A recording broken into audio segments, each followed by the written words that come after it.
के 5 बजने को हैं। दंगल में आप सभी का स्वागत है। मैं हूं आपके साथ चित्रा त्रिपाठी।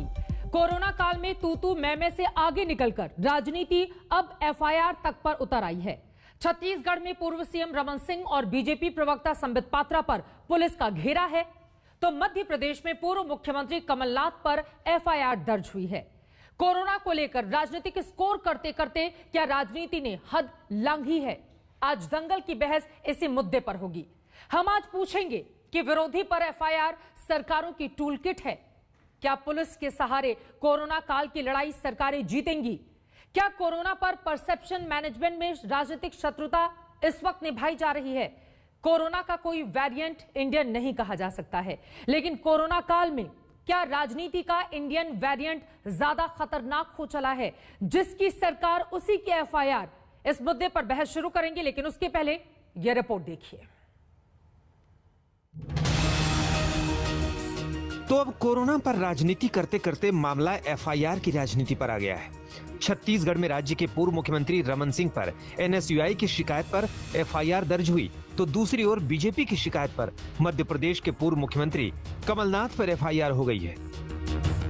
बात सिर्फ एफआईआर तक ही सीमित नहीं है। रमन सिंह अपने ऊपर दर्ज एफआईआर को लेकर पुलिस के खिलाफ धरने पर भी बैठ गए हैं। एनएसयूआई का आरोप है कि कांग्रेस के रिसर्च सेल के फर्जी लेटर हेड पर झूठी कहानी बनाई गई और इंटरनेट पर प्रचारित की गई, लेकिन रमन सिंह के मुताबिक सारे आरोप झूठे हैं। न्यायालय में जाते जाते इनकी जो सारी तैयारी है, जो झूठे मामले हैं, वो बेनकाब हो जाते हैं। और जिस प्रकार उन्होंने संबित पात्रा और मेरे खिलाफ मामला दर्ज किया, तो हम लोग इस मामले को न्यायालय तक ले जाएंगे। छत्तीसगढ़ में दर्ज एफआईआर में रमन सिंह के अलावा बीजेपी के राष्ट्रीय प्रवक्ता संबित पात्रा भी कटघरे में हैं। उन्हें रविवार को ही पुलिस ने पूछताछ के लिए बुलाया था, लेकिन संबित पात्रा पेश नहीं हुए। इस बीच दिल्ली पुलिस ने कथित टूल किट वाले संबित के ट्वीट को मैनिपुलेटेड बताने पर ट्विटर को नोटिस दे दिया है। कांग्रेस की कथित टूल किट सच्ची है या फर्जी, इस घमासान के बीच जब कमलनाथ ने इंडियन वेरिएंट कोरोना को लेकर यह बयान दिया, तो नया घमासान हो गया। ये शुरू हुआ था चीन का कोरोना। आज भारत इतना महान बन गया कि अब इंडियन वेरिएंट कोरोना, विश्व के प्रधानमंत्री और राष्ट्रपति आज इंडियन वेरिएंट कोरोना से डरे हुए हैं। देशों ने बैन कर दिया, सिंगापुर देश जैसे देश ने बैन कर दिया।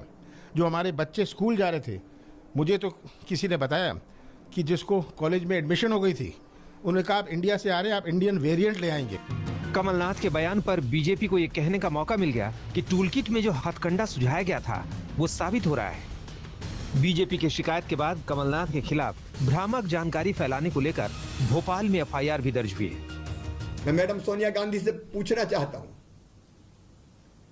आग लगाने वाले बयान से क्या वो सहमत है कमलनाथ के? अगर कमलनाथ मन से कर रहे हैं, तो फिर आप धृतराष्ट्र बन के तमाशा क्यों देख रही हैं?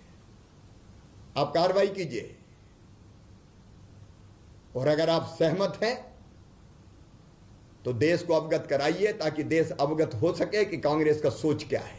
शिवराज सिंह जी की बात सही है, मान लो, तो सुप्रीम कोर्ट के हलफनामे में कानून मंत्रालय ने और स्वास्थ्य मंत्रालय ने ये कहा कि 9 मई को कि डबल इंडियन वेरिएंट का शब्द का उपयोग किया गया। ये इसका हलफनामे की कॉपी है। मैं मानता हूं अब इन पर भी एफआईआर होनी चाहिए, मेरे ही देश में होनी चाहिए, मेरे ही प्रदेश में होनी चाहिए। जिस भावना के अनुरूप कमलनाथ पे हुई, उसी भावना के विपरीत अनुरूप इन पे होनी चाहिए। अगर नहीं हुई, इसका मतलब शिवराज भ्रष्ट राष्ट्र है, इसका मतलब नरेंद्र मोदी भ्रष्ट राष्ट्र है। तो नियम तो सबके लिए एक लागू होता है। कोरोना की राजनीति में एक दूसरे पर उंगलियां उठाने के बाद मामला पुलिस तक पहुंच गया है। ऐसे में सवाल ये उठ रहा है कि क्या जिसकी सरकार उसकी एफआईआर? आज तक ब्यूरो। और हिंदुस्तान का ये जो राजनीतिक वेरिएंट है, ये ज्यादा खतरनाक इस वक्त नजर आ रहा है। एक ऐसे वक्त में जब सभी को मिलजुल कर काम करना चाहिए, यहां पर राजनीति कहीं ज्यादा भारी पड़ती हुई मुद्दों के ऊपर दिखाई दे रही है। और इसी पर चर्चा करने के लिए कई खास मेहमान इस वक्त हमारे साथ जुड़ चुके हैं। उनका तारुफ आपसे करवा देती हूं। भारतीय जनता पार्टी की ओर से प्रवक्ता नुपुर शर्मा इस वक्त हमारे साथ मौजूद हैं। कांग्रेस पार्टी की ओर से राष्ट्रीय प्रवक्ता अभय दुबे हमारे साथ जुड़ चुके हैं। समाजवादी पार्टी की ओर से प्रवक्ता अनुराग भदौरिया इस वक्त लाइव है। जेडीयू की ओर से नेता अजय आलोक जी हमारे साथ जुड़ चुके हैं और साथ ही पूर्व डीजीपी उत्तर प्रदेश के विक्रम सिंह जी हमारे साथ मौजूद हैं। लेकिन सबसे पहले अभय दुबे जी, शुरुआत आपसे ही करते हुए, चूंकि छत्तीसगढ़ में आज जो स्थिति देखने को मिली है, सीधा सवाल कांग्रेस पार्टी से रमन सिंह ने पूछा है कि दरअसल झूठी साख को बचाने के लिए इस तरह की राजनीतिक गतिविधियों को अंजाम देने की कोशिश कर रही है कांग्रेस और उसमें कभी भी कामयाब नहीं होगी। उन्होंने तो यहां तक कहा है कि अगर हिम्मत है तो गिरफ्तार कर लीजिए। क्या है इस पर जवाब? देखिए, अपराध किया होगा तो गिरफ्तार भी होंगे और जिस प्रकार ट्विटर ने भी मैनिपुलेटेड मीडिया बताया, कई बड़े न्यूज एजेंसियां हैं जिन्होंने रिसर्च करके इस बात को फाइंड आउट किया, जो इसी में माहिर हैं कि ये फर्जी लेटर हेड को यूज करके इन्होंने मैनिपुलेटेड डॉक्यूमेंट तैयार किया और कांग्रेस को डिफेंड करने की कोशिश की। उसी आधार पर छत्तीसगढ़ में संज्ञान लिया और एफआईआर दर्ज की। जहां तक आपने कमलनाथ जी का प्रश्न किया, तो अभी जिस प्रकार बताया गया कि ये 9 तारीख का जो एफिडेविट है उसकी एक लाइन, ये कौन कह रहा है? भारत के प्रधानमंत्री कह रहे हैं सर्वोच्च अदालत में शपथ पत्र देकर भारत की सरकार के प्रतिनिधि के रूप में। वो कह रहे हैं assessing the effectiveness of Covaxin against variant strains of SARS-CoV-2। वो कहते हैं कि UK variant, Brazil variant, south African variant and Indian double mutant strain variant. तो ये सबसे पहले भारत की सरकार ने कहा। कमलनाथ जी के बयान को आप ध्यान से सुनिए। उन्होंने कहा विश्व भर के देश कह रहे हैं। मैं जयशंकर प्रसाद जी से आज पूछना चाहता हूं, ये 21 मई की प्रेस कॉन्फ्रेंस है। यूके के चीफ मेडिकल ऑफिसर है टोनी होलहॉर्न, उन्होंने क्या कहा? Indian variant a black cloud on horizon, ये कह रहे हैं वो। और वो ट्रेवल एडवाइजरी जितने देशों ने जारी किए उनको उठाकर देख लीजिए, सबने इंडियन वेरिएंट, यही बात सिर्फ कमलनाथ जी ने कही। और कमलनाथ जी ने भारत की सरकार से अपेक्षा की कि कम से कम वो उन देशों में जाकर इंटरवीन करे, सिंगापुर जैसे देश जो हमारे बच्चों को स्कूल कॉलेज जाने से रोक रहे हैं, जो टैक्सी ड्राइवर्स हमारे हिंदुस्तान के हैं, उनमें वो ट्रेवल एडवाइजरी जारी करके उसमें नहीं बैठने की बात कर रहे हैं। तो इंटरवीन सरकार को करना चाहिए। ठीक है, कमलनाथ जी का वक्तव्य सकारात्मक है। एक और बात, जो उन पर एफआईआर की है, मैं आखिरी बात बताता हूं। उन पर एफआईआर इसलिए भी की कि उन्होंने कहा, सरकार ने कहा कि भ्रामक जानकारी डेथ के डेटा को लेकर नहीं। शिवराज सिंह जी, मैं आपको सिर्फ 2 हेडलाइन पढ़कर बताता हूं और समूचे मध्य प्रदेश के अखबार ये कर रहे हैं। एमपी में मरे हुए लोग ठीक होकर अस्पताल में, कोरोना से मरीज की मौत, लेकिन सरकारी रिकॉर्ड में उसको डिस्चार्ज बता दिया। सरकार कह रही है कि वो ठीक होकर चले गए, ऐसे मरीजों की लिस्ट उन्होंने छापी है। दूसरा बड़ा समाचार यह है कि 26 जिलों की पड़ताल की है दैनिक भास्कर ने, उसमें यह बताया है, क्योंकि बाकी के शमशान घाटों का रिकॉर्ड नहीं बाकी के जिलों में, उन्होंने कहा 61 दिनों में 26,339 मौतें हुई हैं, लेकिन 1/3 ही उसमें सरकार ने दर्ज की है। उन्होंने सिलसिलेवार बताया कि ग्वालियर में मौत सबसे तेज रफ्तार से है, जबलपुर में 1257% अधिक एक महीने में मृत्यु हुई, लेकिन सरकार ने उसको रिकॉर्ड में नहीं लिया। तो यह हम अपनी तरफ से नहीं कह रहे हैं, ये जो मीडिया ने रिसर्च किया उसकी बुनियाद पर। और आखिरी बात करना सर, आप अपनी तरफ से भी कुछ कहिए ना, कांग्रेस पार्टी ने क्या किया इस पर भी तो कुछ कहिए ना। मैं इस पर आऊंगी अभय दुबे जी। नुपुर शर्मा जी भी हमारे साथ जुड़ चुके हैं। हो गई, आपने बहुत सारे आरोप लगाए हैं। देखिए, बहुत लंबी अगर बात हो जाएगी तो उन आरोपों पर जवाब मैं नहीं ले पाऊंगी। एक बार उनकी बात हो जाए उसके बाद आप बोलिएगा आगे। नुपुर शर्मा जी, अगर रमन सिंह के खिलाफ कार्रवाई गलत है तो कमलनाथ के खिलाफ जो एफआईआर मध्य प्रदेश में हुई है वो फिर सही कैसे हो सकती है? इस पर आप जवाब दीजिए। और उन्होंने कहा है कि विदेशों में जब इंडियन वेरिएंट शब्द का इस्तेमाल किया जा रहा है तो वहां पर उस तरह की सख्ती दिखाते हुए क्यों नहीं अपना उपस्थिति दर्ज करते हुए ये कहा जा रहा है कि पूरी तरह से ये गलत है, निराधार है। यहां पर कमलनाथ को ही निशाने पर क्यों लिया जा रहा है? ये आरोप है कांग्रेस पार्टी के। देखिए, मैं 2 चीज स्पष्ट करूंगी दर्शकों को। सबसे पहली बात तो ये समझना जरूरी है, जिन्होंने कागज दिखाया आपके शो के ऊपर आके जरा इनसे पूछिए एफिडेविट की डेट क्या है। एफिडेविट की डेट है 9 मई 2021। इनको पता होनी चाहिए ये बात। और वो स्पष्टीकरण WHO से किस दिन आया? 12 मई 2021 को। तो कृपया करके दूसरी बात, और गौरतलब है चित्रा जी, एक चीज के ऊपर फोकस करेंगे कि कमलनाथ जी ने इंडियन वेरिएंट बोला है या भारतीय कोरोना, इंडियन कोरोना बोला है। तीसरी बात कहना चाहूंगी कि वेरिएंट को हिंदी में प्रकार कहा जाता है, वो 12 मई 2021 को स्पष्टीकरण देके सामने आया है कि इंडियन वेरिएंट कुछ है ही नहीं, क्योंकि तब WHO एग्जामिन कर रही थी। दूसरी बात, ये ऊपर जो बोल रहे हैं, एक बार उनकी बात खत्म हो जाए प्लीज अभय दुबे जी, एक बार उनकी बात खत्म हो जाए। मैं इनके ऊपर नहीं बोलती प्लीज। मैं इनसे फिर से आग्रह करूंगी, अपने प्रिय कमलनाथ जी का जरा कृपया करके पूरा का पूरा वीडियो सुनेंगे गौर से। वो कह रहे हैं भारतीय कोरोना, इंडियन कोरोना, वो वेरिएंट की तो बात ही नहीं कर रहे भाई साहब। ये वो पार्टी की तरफ से आ रहा है, ये जो आज इन्होंने बयान दिया भेजी ने, जिन्होंने अपने leader of opposition Adhir Ranjan Chaudhary जी का ट्वीट तक डिलीट करवा दिया था क्योंकि उन्होंने चाइनीज वायरस का इस्तेमाल कर लिया था। ये धृतराष्ट्र बोल रहे हैं हमारे प्रधानमंत्री को। क्यों भैया, आपकी आंखों पे कौन सा पट्टी लगी थी जब सोनिया गांधी जी बाटला हाउस टेररिस्ट के लिए आंसू और टसुए बिहारी थी? आपकी आंखों पे कौन सी पट्टी लगी थी जब कम्युनिस्ट पार्टी ऑफ चाइना ने आपको करोड़ों रुपए का चंदा दे दिया था?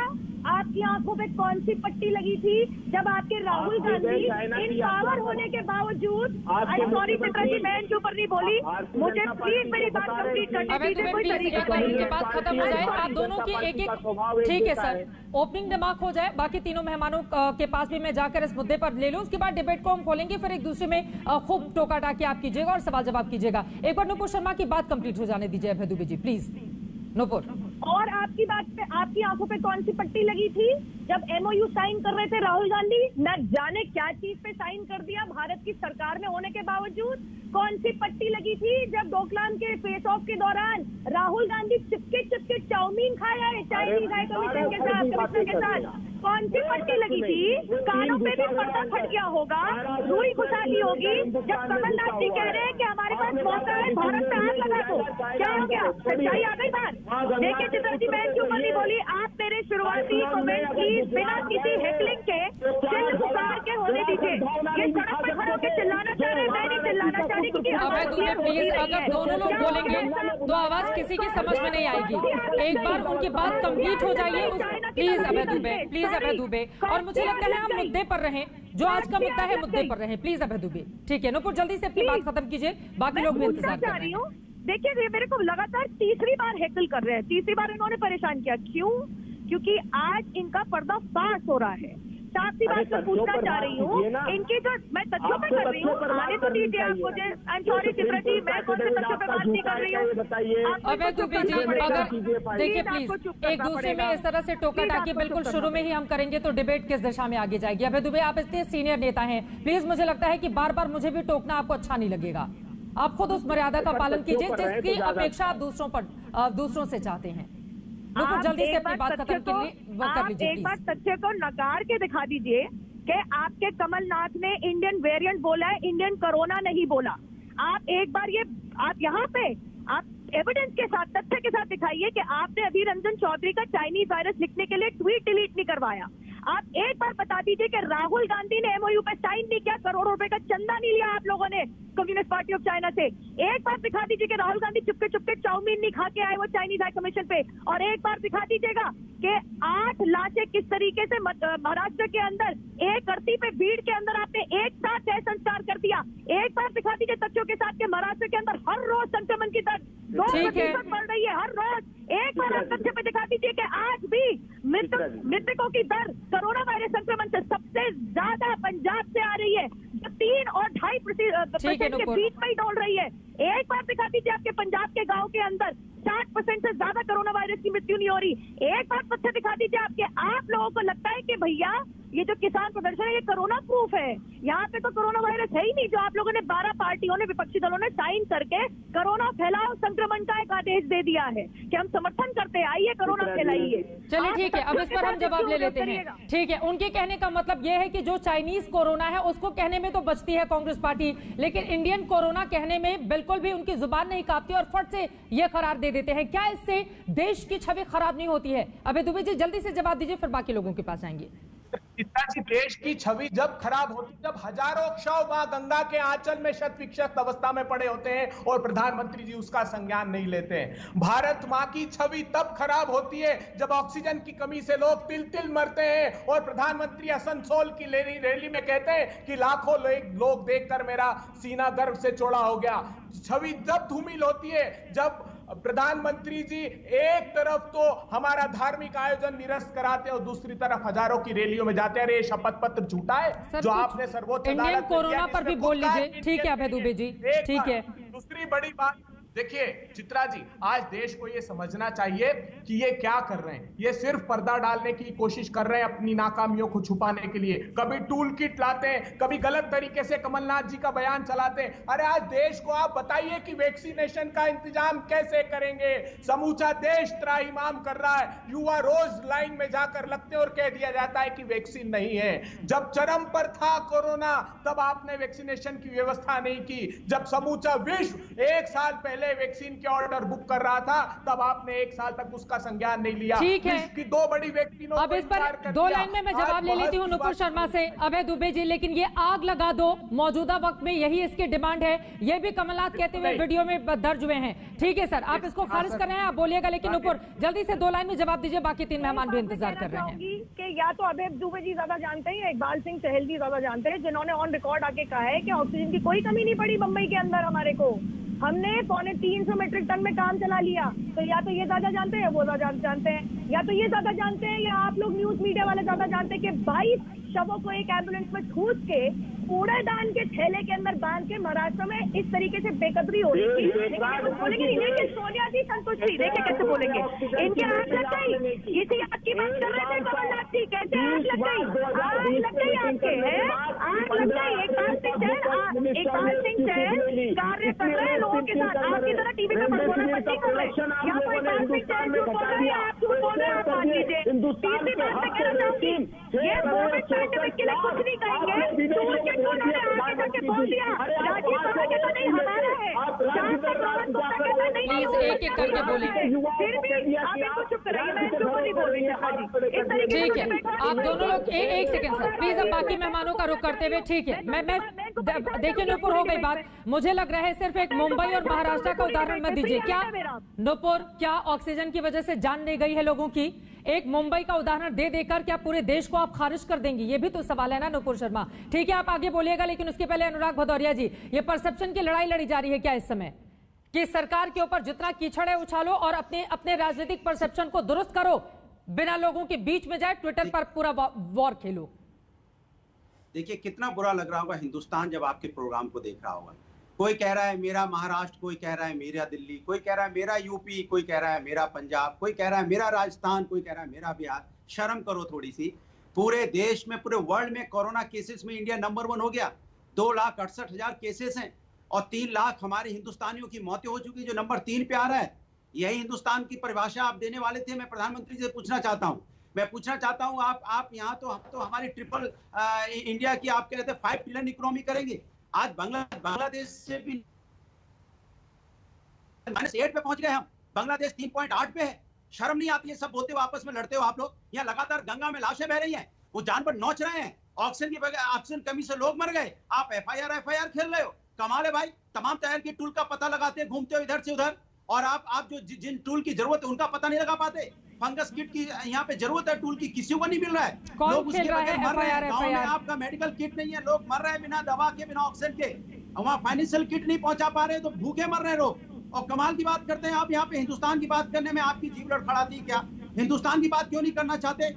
एक तरफ महाराष्ट्र के अल्लाह मचार कहते हैं ना, जो निंदा करने वाले लोग होते हैं, सरकार की आलोचना, सरकार को आलोचना सुनने की ताकत होनी चाहिए। आप अपनी सरकार आलोचना भारतीय जनता पार्टी क्यों नहीं सुनना चाहती? अगर आप आलोचना नहीं सुनेंगे तो आप सुधार कैसे करेंगे? लोकतंत्र में आलोचना ही सबसे बड़ी ताकत होती है। आप आलोचना लेना नहीं चाहते, जो आलोचना करेगा उस पर एफआईआर।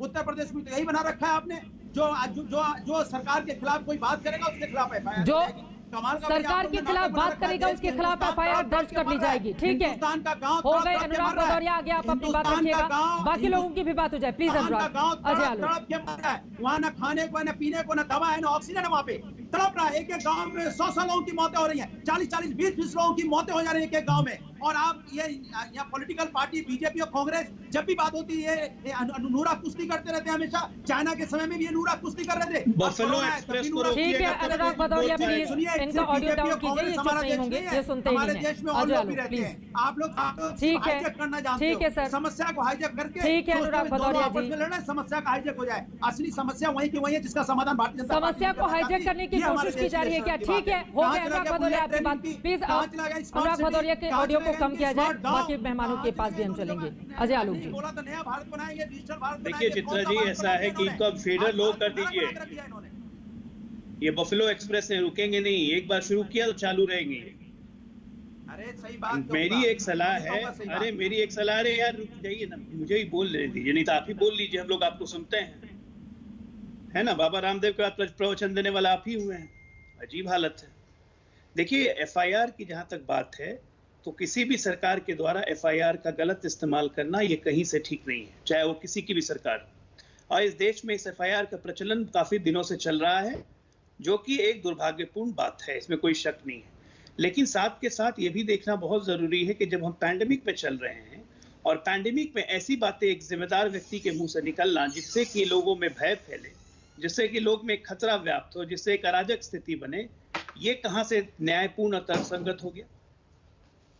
चाहे वो कमलनाथ हो, पूर्व केंद्रीय मंत्री रहे हैं, पूर्व मुख्यमंत्री रहे हैं, तो क्या कमलनाथ जी कुछ भी बोलेंगे तो क्या वो सही जस्टिफाइड हो जाएगा जस्ट बिकॉज कि कमलनाथ बोल रहे हैं? सरकार की आलोचना आप कीजिए, सरकार की आलोचना से कोई दिक्कत नहीं है। बिल्कुल सही कहा है एक बात हमारे मित्र ने कि सरकार आलोचना सुनना चाहिए, बिल्कुल सुन रहे हैं हम। तो एक और सलाह देते हैं ना कांग्रेस पार्टी को, और भदौरिया जी आपको भी, एक काम कीजिए, शमशान घाट पे ही जाके अपना ऑफिस खोल लीजिए। आप लोग मौतें हो रही हैं, मौतें हो रही हैं, मौतें हो रही हैं, आप जनता को डराना चाहते हैं क्या? अच्छा, तो जनता को डराना चाह रहे हैं? मैंने आपको टोके नहीं नहीं, आप रोक लेंगे, आप रोक लेंगे, घर में बैठ के रोक लेंगे। आज तक अस्पताल झांकने गए, झांकने गए आप? अरे अस्पताल झांकने गए आज तक? किसी की मदद की है आज तक आप लोगों ने? किसी की मदद की आप लोगों ने? अखिलेश यादव घर से बाहर तक नहीं निकले, वैक्सीन तक नहीं लिया, बीजेपी की वैक्सीन बता दी, बकवास कर रहे हैं आप। जैसे बीजेपी ने बकवास कर रहे हैं, अपने कान नाक बंद कर वैक्सीन के बारे में भ्रम फैलाने वाले लोग हैं आप, और आप यहाँ पे आके ज्ञान देने के लिए नहीं है, ज्ञान दे रहे हैं। शुतुर लोग नहीं, आप लोग इस देश के सबसे बड़े कोरोना हो, आपको जगाएंगे, आप लोग इस देश के सबसे बड़े कोरोना हो, आप लोग पॉलिटिकल कोरोना हो, मौतें हो रही हैं और आप कह रहे हो कि जिसने इस देश की जड़ों में मट्ठा डाल दिया है। अरे आप शुतुरमुर्ग आप लोग ऐसे पॉलिटिकल कोरोना हो जिसने इस देश की जड़ों में मट्ठा डाल दिया। प्लीज एक बार उनकी बात हो जाने दीजिए, लेकिन ये सरकार की जिम्मेदारी है ना कि बढ़ते हुए मौत के आंकड़े को रोका जाए। अजय आलोक जी, बिल्कुल जिम्मेदारी है, सरकार कर भी रही है। एक मिनट को चुप करवाइएगा चंदा, मैंने बोला ना बफेलो एक्सप्रेस रुकती नहीं है, बफेलो एक्सप्रेस रुकती नहीं। अनुराग भदौरिया, एक बार उनकी बात हो जाए, दोनों लोग बोलेंगे समझ में नहीं आएगा। Please Anurag Bhadauria.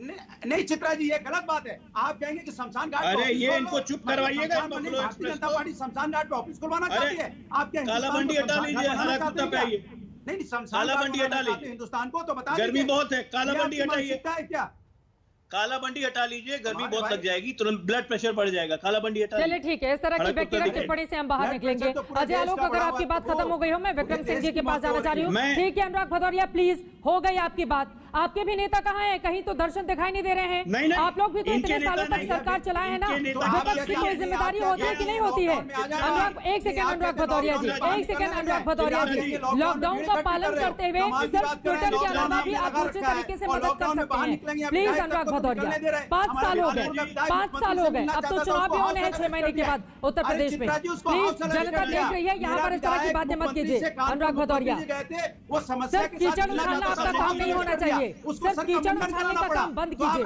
Anurag Bhadauria please, उनकी बात हो जाए, अजय आलोक की बात हो जाए उसके बाद। ठीक है, प्लीज शांत रहिए। अनुराग भदौरिया प्लीज शांत रहिए। अनुराग भदौरिया प्लीज शांत रहिए। ठीक है, अजय आलोक की बात खत्म कीजिए। सरकार की ये जिम्मेदारी, अनुराग भदौरिया प्लीज, लॉकडाउन का आप चाहते हैं कि मैं आपकी आवाज दबा दूं? अनुराग भदौरिया, अगर आप हर किसी के बीच में बोलेंगे तो मुझे ऐसा करना होगा।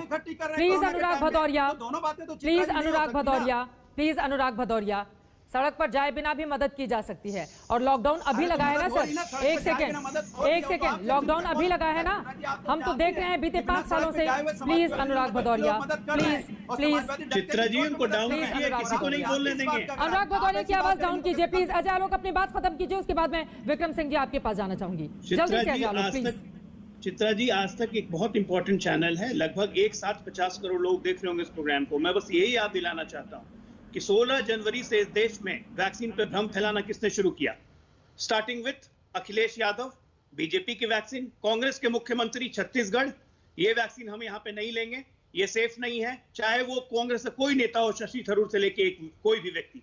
आज ये किस मुंह से कह रहे हैं आके कि हम सरकार को चेता रहे हैं? चेता नहीं रहे, ये जनता में भ्रम फैला रहे हैं, ये जनता को डरा रहे हैं और इस राष्ट्रीय विपत्ति को अपनी संपत्ति मान रही है। ये एटीट्यूड गलत है और इसके लिए जनता इनको माफ नहीं करेगी। लेकिन अब तो वो अपनी वैक्सीन की मांग कर रहे हैं ना। चलिए इससे आगे बढ़ते हुए विक्रम सिंह जी, ठीक है, वैक्सीन आगे आप अपनी बात रखिएगा, मुझे ब्रेक पर जाना है। उसके पहले विक्रम सिंह जी की बात बहुत महत्वपूर्ण हो जाएगी। पूर्व डीजीपी उत्तर प्रदेश के विक्रम सिंह जी, मौजूदा वक्त में जब कोरोना का आफतकाल चल रहा है, लगातार मौतें हो रही हैं, पूरा देश परेशान है, ऐसे में देखने को यह मिल रहा है कि जिसकी सरकार उसी की FIR।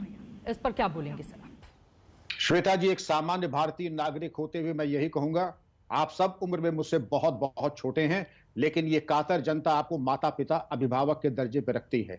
अपने शब्दों का चयन और भाषा परिमार्जित होनी चाहिए। यह संक्रमण काल है, युद्ध काल है। जनता अपेक्षा करती है कि माता पिता एक होकर के इस युद्ध में अपने बच्चों का ख्याल रखेंगे, न कि उनके सामने सर फुटअव्वल करेंगे, जो कि हो रहा है। रही FIR की बात श्वेता जी, तो धारा 54 में 1 साल की सजा है, 188 में 6 महीने की है। आप किसी भी राजनेता का, सत्तारूढ़ दल का हो, ऑपोजिशन का हो, आप उसके 6 महीने के वक्तव्य आए, मैं FIR बना करके दे देता हूं। ऐसा राजनेता ढूंढना मुश्किल है जिसके वक्तव्य के ऊपर FIR।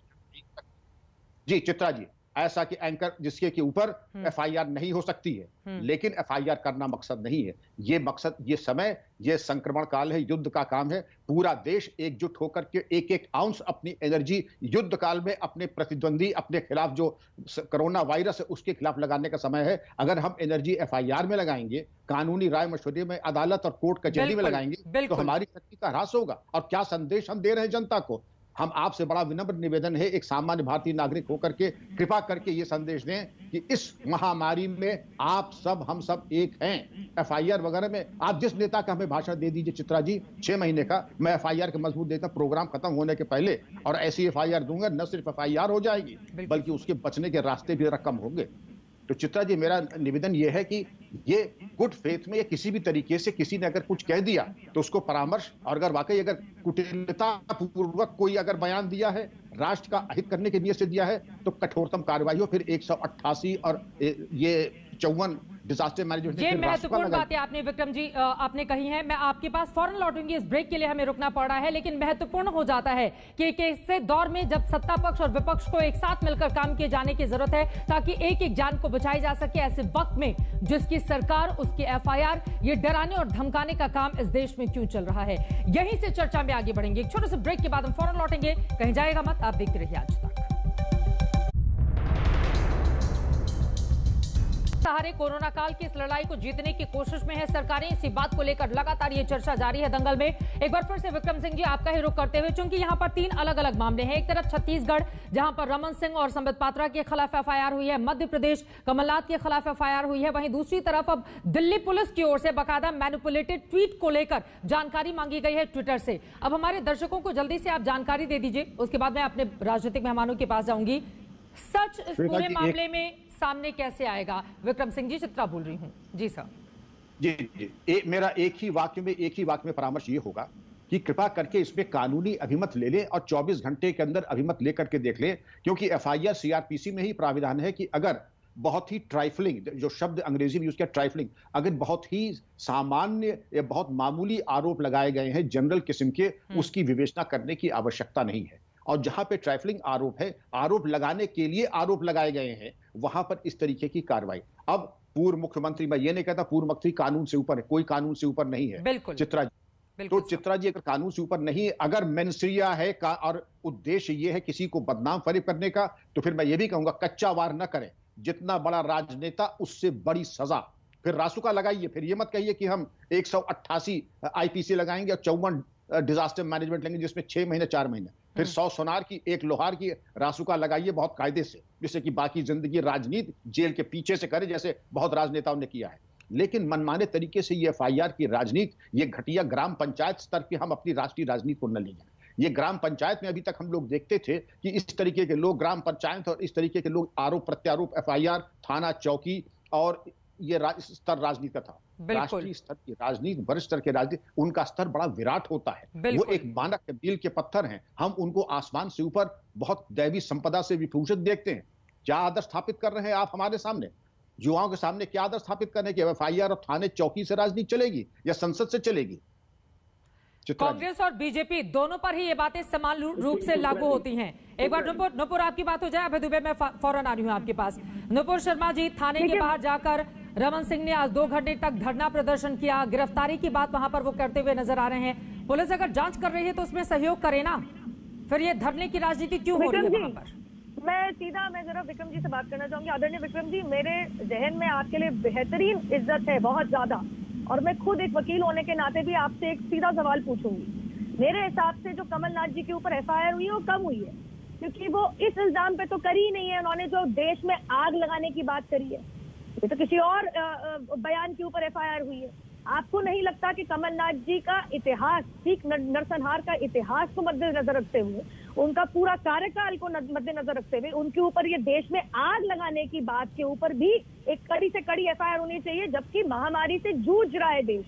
और ये जो यहाँ पे अन्य लोग कह रहे थे कि ये लाशों पे जो राजनीति करते हैं, भदौरिया जी और अभय दुबे जी, पूरा विश्व जूझ रहा है आज की तारीख में महामारी से, केवल भारत देश नहीं जूझ रहा। मैं अपनी बात में विक्रम जी से कह दूं, ये सवाल बोल रहे हैं, ऐसे डिस्टर्ब करेंगे तो मैं भी ठीक है, एक एक करके, ठीक है नुपुर, जल्दी से अपनी बात, जल्दी से आपने जो सवाल पूछा आप उसका जवाब देंगे। अभय दुबे क्या उतावलापन है, ठीक है, पता नहीं क्या उतावलापन है। दूसरी बात विक्रम जी, मैं आपसे पूछना चाहूंगी, ये जो यहाँ पे बड़े दिग्गज लोग बैठे हैं ना कांग्रेस के, जो कह रहे हैं एक अन्य मीडिया हाउस ने फैक्ट चेक कर दिया, उसने फैक्ट चेक कर दिया, आप भी जानते हैं, मैं भी जानती हूँ, कोर्ट में ये दलील मंजूर ही नहीं होगी। किसी अन्य वेबसाइट ने अगर फैक्ट चेक कर दिया तो कोर्ट में इसकी वैल्यू 0 से भी नीचे है। असल में बात तो ये है कि आज की तारीख में ये कहने वाले दोनों टूल किट हमारा नहीं है, अगले दिन कहते हैं आधा हमारा है, शाम तक कहते हैं जो हमारा नहीं है उसमें भी एक पन्ना हमारा है। ये जो यू टर्न लिया गया है, इसमें आप भी जानते हैं, अगर कोई बिल्कुल, अब जवाब ले लीजिए विक्रम जी, कोई फर्जीवाड़ा का इल्जाम लगाता है, कोई फर्जीवाड़ा का इल्जाम लगाता है सर, तो आप भी जानते हैं कि जो इल्जाम लगा रहा है उस टाइम पे बर्डन ऑफ प्रूफ उसके ऊपर है कि तुम जिसके ऊपर इल्जाम लगा रहे हो तुम दिखाओ उसे फर्जीवाड़ा कैसे किया है। आज पूछना चाहती हूँ, बेड ब्लॉक करना आईपीसी अट्रैक्ट नहीं करता क्या महामारी के बीच में?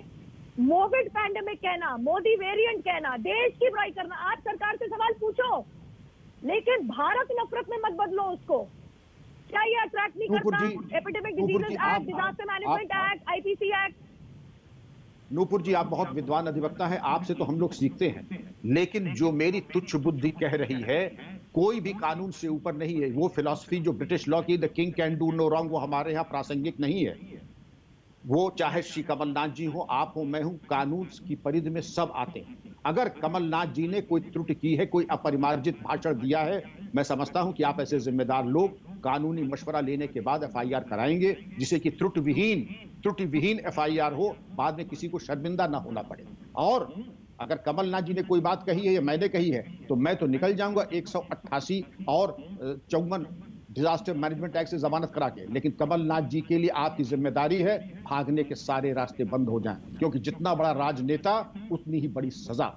ये देश अब कुर्बानी मांग रहा है, क्योंकि इस तरीके के देश की छवि को धूमिल करना अगर किया है आपने कानूनी राय ली, अगर आप आश्वस्त हैं अपने अंतर्मन से कि इन्होंने त्रुटि की है कमलनाथ जी ने किसी ने, तो कार्रवाई ऐसी कीजिए जो कि ऐतिहासिक हो, न कि इसलिए कि 3 दिन हम चौराहे पे जाके धरना प्रदर्शन करें, चौथे दिन कैसी एफआईआर और कौन सी एफआईआर, ये नहीं होना चाहिए। बिल्कुल, और यही चीजें कांग्रेस पार्टी के ऊपर भी लागू होती है। अभय दुबे जी, ठीक है, नुपुर आपकी बात हो गई। अभय दुबे जी, कांग्रेस पार्टी के ऊपर भी रमन सिंह के और संबित पात्रा के मामले में ये बातें उतनी ही लागू होती हैं। चित्रा जी, बीते दिनों कमलनाथ जी ने फोन किया और इस संदर्भ पर मेरी बात हुई। उन्होंने चिंता व्यक्त की कि अभय मैं जगह जगह जहां हमारे ब्लॉक के लेवल के लोगों की मीटिंग ले रहा हूं, वो बता रहे हैं कि बहुत बड़ी संख्या में दाह संस्कार अप्रैल और मई के माह में हो रहा है, लेकिन सरकार उसको रिकॉर्ड पर नहीं ले रही। तो मैंने पूछा कि सर इससे क्या फर्क पड़ता है? उन्होंने बहुत विद्वत्तापूर्ण तरीके से बताया कि हिंदुस्तान का जो ICMR है, जो NIV है, जो साइंटिस्ट है, वो असेस इसी तरीके से करते हैं कि कितनी टेस्टिंग है, कितना पॉजिटिविटी रेशो और कितनी डेथ हो रही है, ताकि भविष्य के भारत में हम ये निर्णायक लड़ाई कोविड से लड़ पाए। इसलिए सरकारों को ये छुपाना नहीं चाहिए। वो भी चिंता उन्होंने व्यक्त की कि समूचे विश्व से मुझे खबर आ रही है कि लोग ये कह रहे हैं कि इंडियन वेरिएंट और भारतीयों भारतवंशियों पर बहुत प्रतिबंध लगाए जा रहे हैं, उन पे ट्रेवल बैन किए जा रहे हैं। और उन्होंने कहा कि मैं मुखरता से इस बात को उठाऊंगा। सर, उन्होंने ये भी कहा है कि आग लगाने का ये सही वक्त है। बीजेपी जो आरोप लगा रही है, उन्होंने ये भी कहा है कि आग लगाने का ये सही वक्त है। एक वीडियो जो बीजेपी मध्य प्रदेश की ओर से ट्वीट किया गया है, झूठा वीडियो है, किसानों को प्रताड़ित किए, तो किसानों को आतंकी बताते हैं, किसानों के खिलाफ FIR करते हैं। एक करके प्लीज, एक करके 40 पत्रकारों के खिलाफ FIR करते।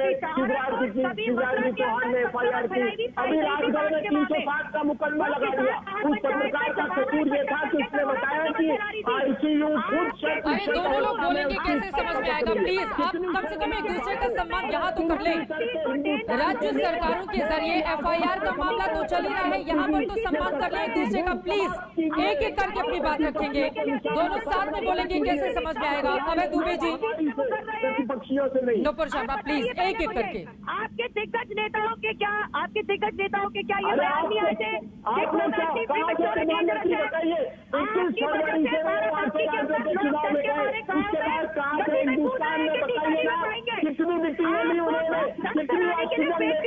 सरकार ने की हिंदुस्तान के नागरिकों के लिए रेमडेसिविर का प्रोडक्शन घटा, आपने उसका कॉग्निसेंस क्यों नहीं लिया?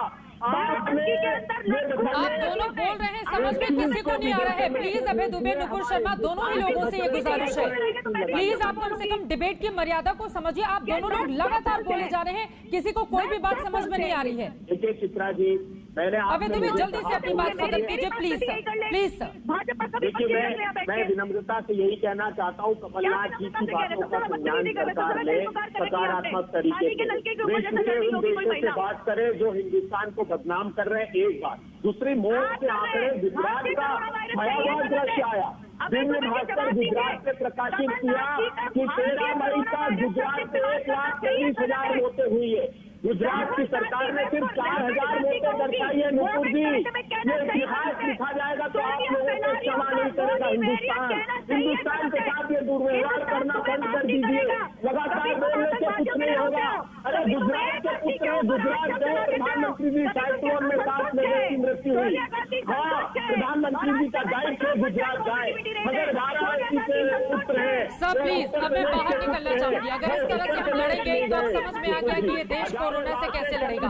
आपस में अगर हम ऐसे लड़ेंगे तो हम कोरोना से कैसे लड़ेंगे, ये बड़ा सवाल है। ठीक है, आप दोनों की बात खत्म करते हुए यहाँ पर बाकी मेहमानों को भी जल्दी से अजय आलोक आपका रुख करते हुए, क्या इस वक्त ये जिम्मेदारी नहीं होनी चाहिए दोनों ही राष्ट्रीय पार्टियों की कि एक साथ मिलकर इस कोरोना काल में कम से कम जो अदृश्य दुश्मन है उसका मुकाबला किया जाए? अगर आपस में हम इस तरह से लड़ेंगे तो इस दुश्मन को कैसे हराएंगे जो लगातार हमारे लोगों को मार रहा है? नहीं, बात तो आप बिल्कुल सही बोल रही हैं, लेकिन पिछले 1 साल से इसके लक्षण क्या आपको दिखे हैं? कांग्रेस पार्टी में इसके सिम्टम्स कभी नहीं दिखे, ना ही समाजवादी पार्टी में सिम्टम्स नहीं है लोग में। और खैर, अभी तो आपके राष्ट्रीय चैनल पे बैठ के सामने अभय दुबे ने कह दिया कि कमलनाथ जी उनसे फोन पे कह रहे थे कि ये इंडियन कोरोना वेरिएंट क्या है। अब इससे ज्यादा प्रूफ क्या चाहिए? गलती की है, सजा मिलनी चाहिए। अरे झूठ बोलते हैं अभी आपके सामने बोला अभय दुबे जी, झूठ बोलना। अरे अभय दुबे जी, अभी आपने कहा कि कमलनाथ से कह रहे थे अभी बोल के भटक रहे। अभय दुबे एक बार उनकी बात तो हो जाने दीजिए। 3 लोग एक साथ। अभय दुबे प्लीज, अजय आलोक आपकी बारी में नहीं बोल रहे थे, एक बार उनकी बात हो जाने दीजिए। अभय दुबे प्लीज, नुपुर प्लीज, ठीक है। अजय सर, एक बार उनका भी तो सम्मान कीजिए ना सर। अभय दुबे, नुपुर, बारी किसकी? सुप्रीम कोर्ट में देश के लोग आप लोगों को देख रहे होंगे, क्या सोचेंगे? अजय आलोक, और अरे आपने कहा शपथ पत्र में आपने कहा इंडियन, प्लीज अजय आलोक को बोलने दीजिए, बाकी लोगों की आवाज डाउन कीजिए। अजय आलोक जी, आपकी आवाज हम सुन पाएंगे, आपका वीडियो फ्रीज हो गया, प्लीज अपनी बात आगे बढ़ाइए। देखिए, देश ये तय कर चुका है कि हम कोरोना बीमारी को भी हराएंगे और इस 1.5 साल में पिछले मार्च से जो शुरू हुआ है, अभी 1 मई चल रहा है और आगे 3 महीने और चलेगा, इस काल में भी जितने लोगों की नकारात्मक भूमिका है ना, ये सब पॉलिटिकल कोरोना है। इन लोग का भी खात्मा होना तय है। करते रहिए, ये अपना काम कभी रुकेंगे नहीं, ये सकारात्मक हो नहीं सकते, इसलिए इनको जीतन राम मांझी का बयान सुना है अजय आलोक जी आपने आज? बिल्कुल सुना है, बिल्कुल सुना मैंने जीतन राम मांझी जी का बयान। और जीतन राम मांझी जी का बयान से हम बिल्कुल इत्तेफाक नहीं रखते। लेकिन सरकार उन्हीं के साथ मिलकर चलाएंगे, ऐसे लोगों को क्यों नहीं खुद से अलग कर लेते हैं आप लोग? ना वो सरकार के हिस्सा है, वो एक सहयोगी है, लेकिन जो उन्होंने बयान दिया है उससे बिल्कुल सरकार इत्तेफाक नहीं रखती है। वो भी तो इसी तरह की राजनीति कर रहे हैं ना जो आपके विरोधी इस वक्त कर रहे हैं। ठीक है, हर एक की अपनी फितरत होती है, सबकी फितरत का ठेका मैंने नहीं लिया हुआ ना। ठीक है, ये महत्वपूर्ण बात है। जीतन राम मांझी का एक बयान आया था जिससे जेडीयू अपने आप को फिलहाल अलग करती हुई दिखाई दे रही है। लेकिन यहां पर सीधे अब अनुराग भदौरिया आपका रुख करते हुए, क्या मौजूदा वक्त की जरूरत नहीं है कि एक साथ इस लड़ाई को हराने के लिए पूरी ताकत लगाई जाए? अगर आपस में ही हम बिखरे रहेंगे तो कैसे लड़ेंगे कोरोना से? बिल्कुल सही कह रही, मैं आपकी बात से सहमत हूँ। जो पॉलिटिकल कोरोना फैलाया हुआ है भारतीय जनता पार्टी ने, ये रुकना चाहिए। ये अपनी नाकामी को छुपाने के लिए इसके ऊपर आरोप लगाते रहे, ये गलत है, क्योंकि सरकार उनकी जिम्मेदारी उनकी बनती है।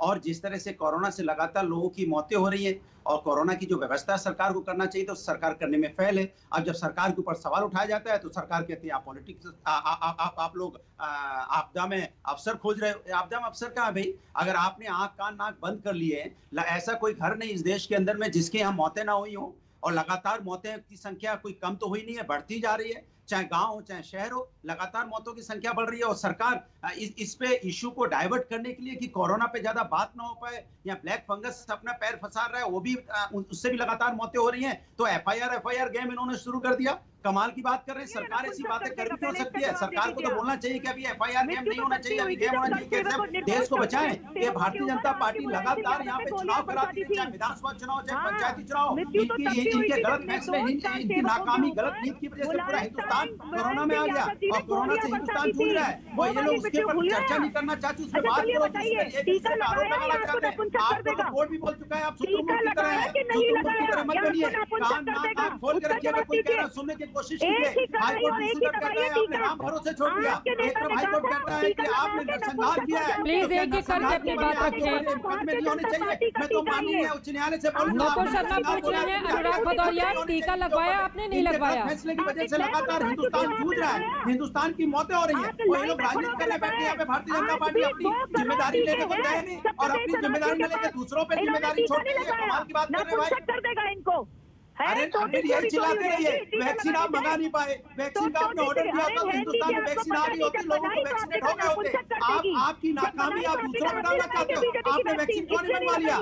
ठीक है, आप लोगों की बातों से समझ में आ गया कि मौजूदा वक्त में देश कहां पर खड़ा हुआ है। आप चारों मेहमानों का बहुत शुक्रिया हमारे साथ इस चर्चा में शामिल होने के लिए। लेकिन देश का ये दुर्भाग्य है कि जब हम सबको एक साथ मिलकर कोरोना का मुकाबला करना चाहिए, और अब तो सिर्फ कोरोना ही क्यों, ब्लैक फंगस, व्हाइट फंगस, इस तरह की नई बीमारियां लोगों को लगातार परेशान कर रही हैं, लोगों की जान जा रही है, उसके बावजूद इस देश में राजनीति है जो जाती ही नहीं।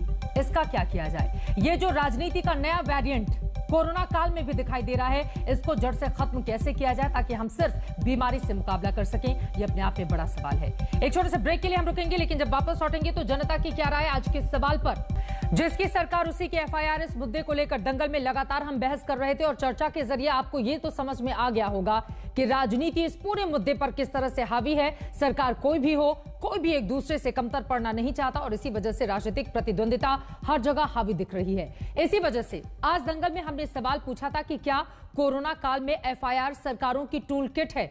आपके जो जवाब हमें मिले हैं उनमें 88% ने हां में जवाब दिया है।